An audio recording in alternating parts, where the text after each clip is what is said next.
திருத்தணியில் தேர்தல் பிரச்சாரத்தை தொடங்கிய நாம் தமிழர் கட்சியின் தலைமை ஒருங்கிணைப்பாளர் சீமான் மக்கள் மத்தியில் உரையாற்றினார். அதன் காட்சிகளை தற்போது பார்க்கலாம்.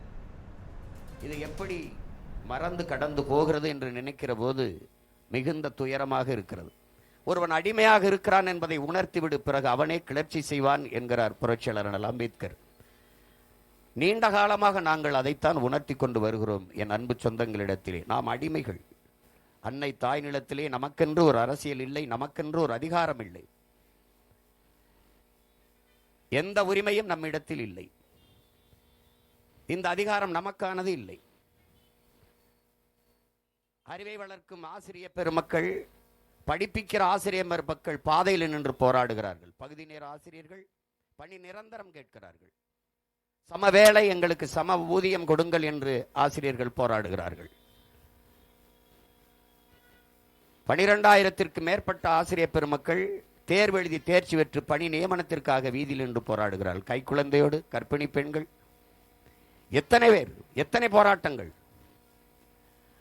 வேளாண் குடிமக்கள் உழுத விளைச்சு வேர்வை சிந்தி விளைய வைத்த நெல்லை கொள்முதல் செய்து சேமிப்பு கிடங்களை பாதுகாக்கவில்லை, வீதியில் போட்டு முளைக்க விட்டுவிட்டீர்கள் என்று வேர்வை சிந்தி விளைய வைத்தவன் கண்ணீர் சிந்தி கதறி கொண்டிருக்கிறான்.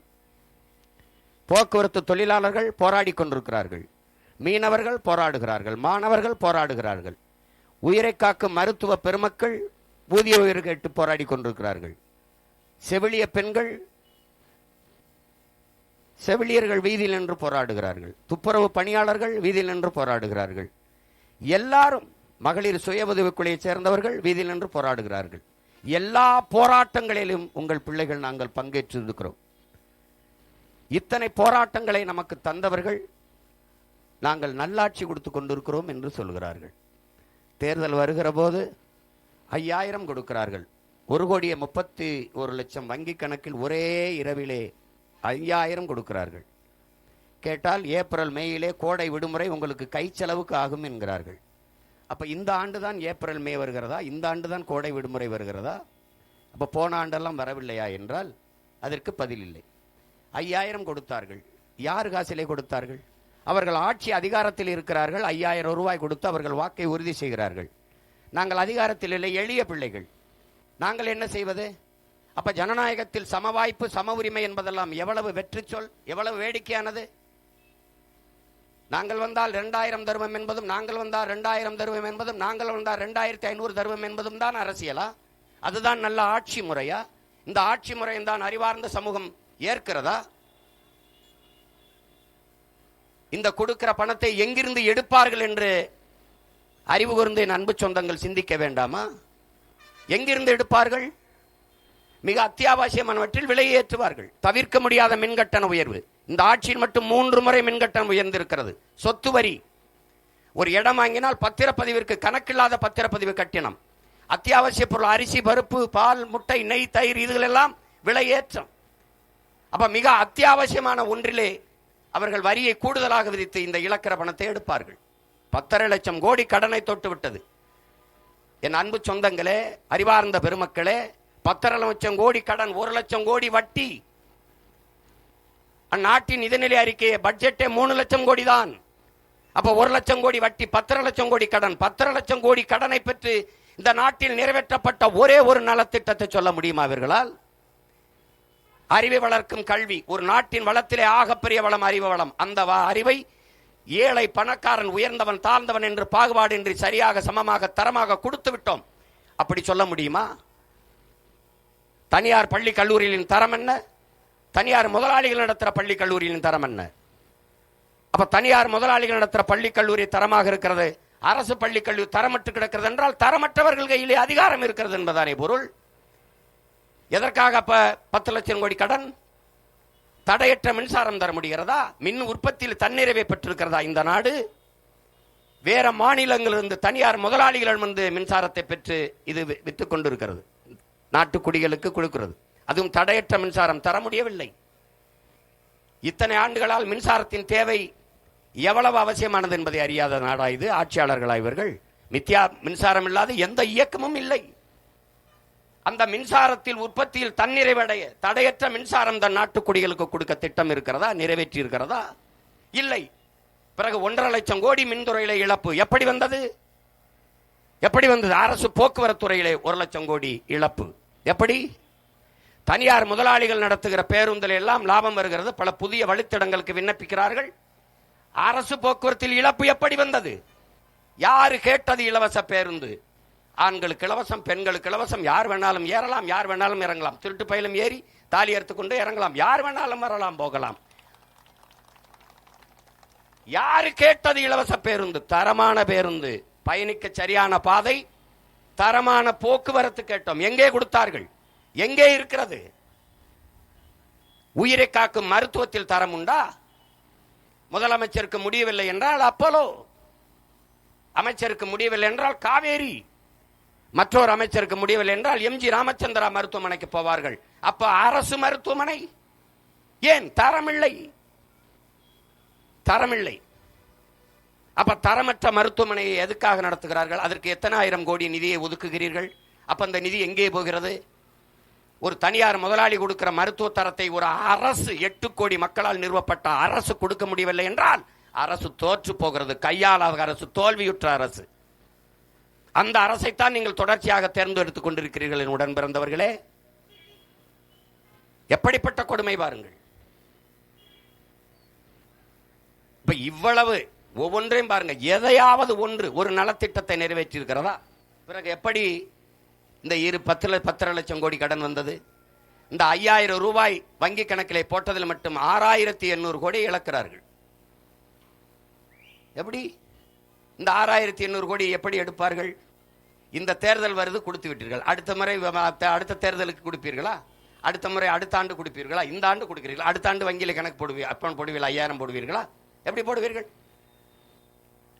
படிக்க போகிற கல்லூரிக்கு போகிற பெண்களுக்கு 1000 3 ஆண்டு கொடுப்பீர்கள். படித்து முடித்தப்பட்ட 1000 யார் கொடுப்பா? அப்ப அந்த 1000 ரூபாய்க்கு என்ன கொடுக்கணும்? வேலை கொடுக்கணும். அதுக்கு திட்டம் இருக்கா? இல்லை. அப்ப எதை நோக்கி இந்த நாடை நகர்த்தி கொண்டு போகிறார்கள்?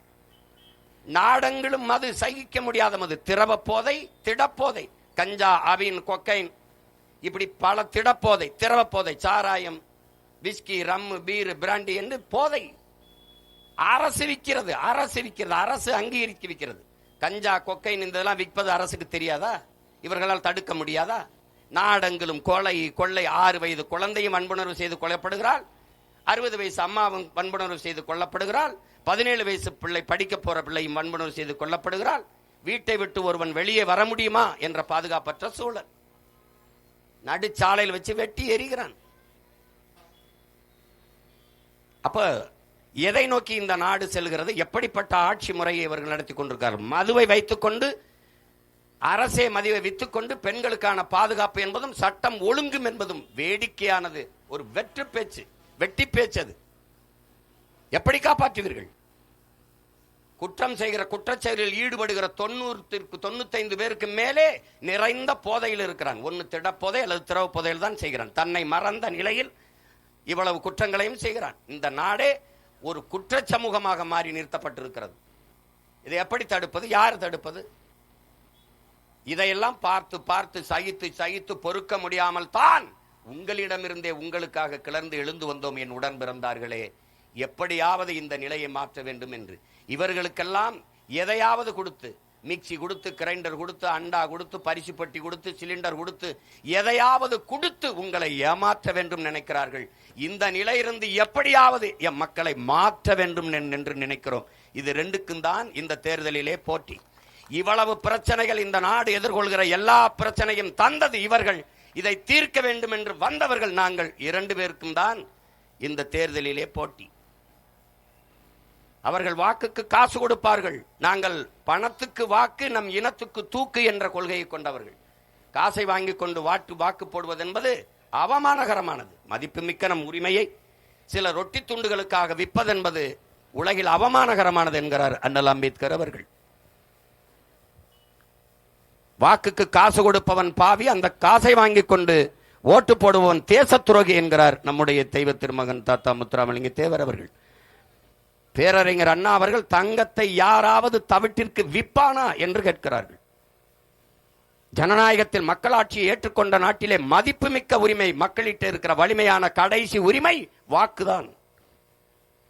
அதை விற்பது என்பது எவ்வளவு பெரிய தன்மான இழப்பு, எவ்வளவு பெரிய உரிமை இழப்பு. அறிவார்ந்த தமிழ் சமூக மக்கள் சிந்திக்க வேணாமா? என் அன்பு சொந்தங்கள், ஒருவன் வாக்குக்கு காசு கொடுக்கிற இடத்தில் தான் ஊழல் லஞ்சத்திற்கான விதை ஊண்டப்படுகிறது என்பதை நீங்கள் புரிந்து கொள்ள வேண்டும். அந்த இடத்திலே ஒரு முதலீடு செய்கிறான், ஒருவன் முதலீடு செய்கிறான், 30 கோடி முதலீடு செய்கிறான்.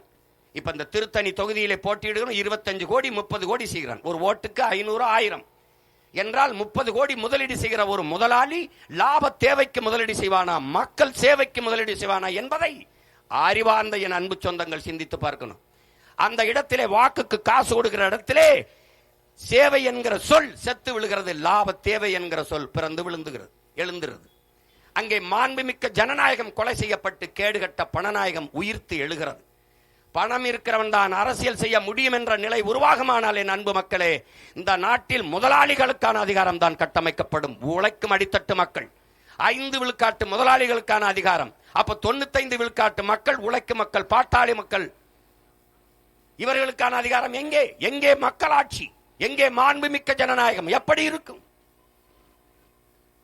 இந்த ஜனநாயகத்தை கட்டியமைக்கத்தான நமது பாட்டவர்கள் முன்னவர்கள் தூக்கிலே தொங்கினார்கள், செக்கிழுத்தார்கள், சிறைப்பட்டார்கள், மிதிப்பட்டார்கள், வதைப்பட்டார்கள். இதுக்காக போராடி சுதந்திரம் பெற்றோம். இதற்காகவா? தண்ணீர் விட்டா வளர்த்தோம் சர்வேசா, கண்ணீரால் காத்தோம் இப்பயிரை கருக திருவிழமோ என்கிறார் நமது பாட்டன் பாரதி. இந்த சுதந்திர பயிரை கண்ணீரால் காத்தோம் என்கிறார். இதற்காகவா? இது அறிவு சமூகம் சிந்திக்க வேண்டாமா? சாதி சொல்லி, மதம் சொல்லி, பணம் கொடுத்து, சாதி அரசியலானால் எங்கே இருக்கும் சகோதரத்துவம், சமத்துவம்? மதம் அரசியலானால் எங்கே இருக்கும் மானித நேயம், மானுட பற்று? எங்கே இருக்கும்? பணம் அரசியலானால் ஒழுக்கம், பண்பாடு எங்கே இருக்கும்? என் உடன் பிறந்தார்களே, எங்கே இருக்கும்? பணம் இருப்பவன் தான் அரசியல் செய்ய முடியும் என்கிற நிலையை மாற்றி மக்களுக்கு தன்னலமற்று உண்மையும் நேர்மையாக சேவை செய்ய வேண்டும் என்கிற மனம் இருப்பவனும் அரசியல் செய்ய முடியும் என்கிற நிலையை உருவாக்குவதுதான் இங்கே மாறுதல். இங்கே மாறுதல். அதை நோக்கித்தான் உங்கள் பிள்ளைகள் தொடர்ந்து தொடர்ந்து தொடர்ந்து இந்த தேர்தல் களத்திலே ஒரு தேர்தலை கூட புறக்கணிக்காமல் களத்திலே தொடர்ந்து நிற்பதற்கு காரணம் இதுதான். காரணம் இதுதான்.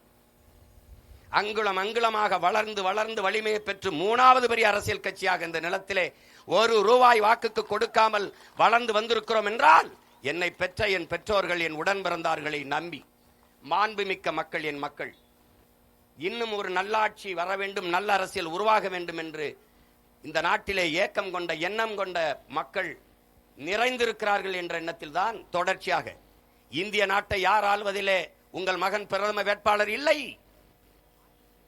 இந்திய நாடாளுமன்ற தேர்தலில் நாங்கள் போட்டியாளர்களும் இல்லை. ஆனாலும் புதிய சின்னம், ஒரு வாரத்திற்கு முன்பு கொடுத்த இந்த ஒளிவாங்கி சின்னம், மைக்கு சின்னத்தை 3வது 4வது பெட்டியில் இந்த சின்னத்தை தேடி 36 லட்சம் மக்கள் வாக்கு செலுத்தி எங்களை அங்கீகரிக்கப்பட்ட ஒரு கட்சியாக உயர்த்தியிருக்கிறார்கள் என்றால், என் மக்கள் போற்றத்தக்கவர்கள், மாண்பு மிக்கவர்கள், இன்னும் தன்மானமும் இனமானமும் கொண்ட மானத்தமிழ் மக்கள் நிறைந்து வாழ்கிறார்கள் என்பதை காட்டுவதற்கான வாய்ப்பாக அமைந்தது. அதே நம்பிக்கையில்தான் இந்திய நாட்டை யார் ஆள்வதெனிலே எங்களை தேடிய என் மக்கள் தமிழ்நாட்டை யார் ஆள்வதில் தன் சொந்த பிள்ளைகளை நிராகரிக்க மாட்டார்கள், கைவிட மாட்டார்கள் என்று அசைக்க முடியாத நம்பிக்கையில் தான் இந்த களத்திலே நாங்கள் தேர்தலிலே போட்டியிடுகிறோம். இங்கே உங்கள் பிள்ளைகள் நாங்கள் வந்தது என் மக்களை வைத்து பிழைக்க அல்ல, என் மக்களுக்காக உழைக்க. நாங்கள் வந்தது வெறும் பதவிக்காக அல்ல, என் மக்களின் உதவிக்காக, பணத்திற்காக அல்ல, நாங்கள் பிறந்த பெருமை மிக்க தமிழர் என்கிற இனத்திற்காக.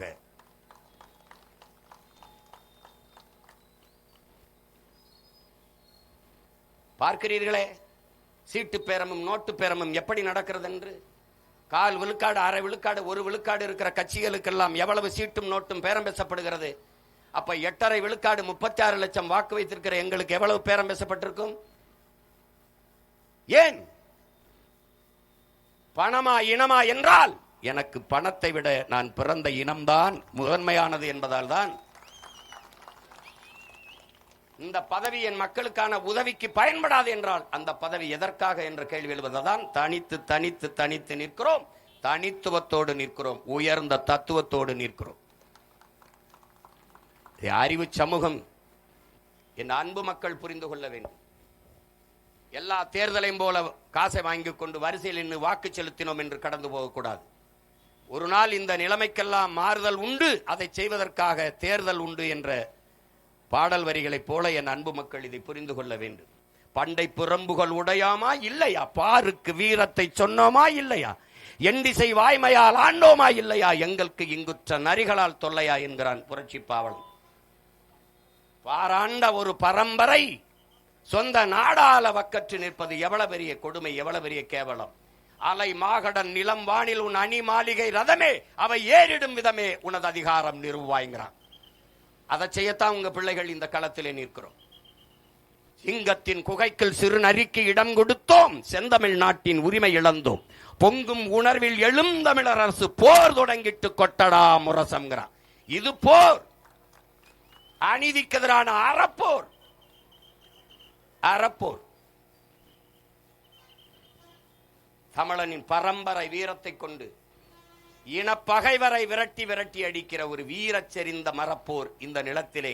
அதற்கு பெயர் மக்களாட்சியிலே, ஜனநாயகத்திலே தேர்தல் என்று போர். இந்த தேர்தலை என் அறிவு சமூகம் நன்கு பயன்படுத்திக் கொள்ள வேண்டும். என்னிலும் இளைய என் தம்பி தங்கைகள், பள்ளி கல்லூரிகளிலே படித்துக் கொண்டிருக்கிற பிள்ளைகள் இதை புரிய வேண்டும். உங்களின் எதிர்காலம், உங்களின் வாக்கில்தான் 5 ஆண்டு கால உங்களின் எதிர்காலம் தீர்மானிக்கப்படுகிறது என்பதை புரிந்து கொள்ள வேண்டும். அரசியல் வேண்டாம் என்று நீ விலகி நின்றால் அரசியல் உன்னை விட்டு ஒருபோதும் விலகாது என்கிறான் அரிஸ்டாட்டில். அரசியல் என்ற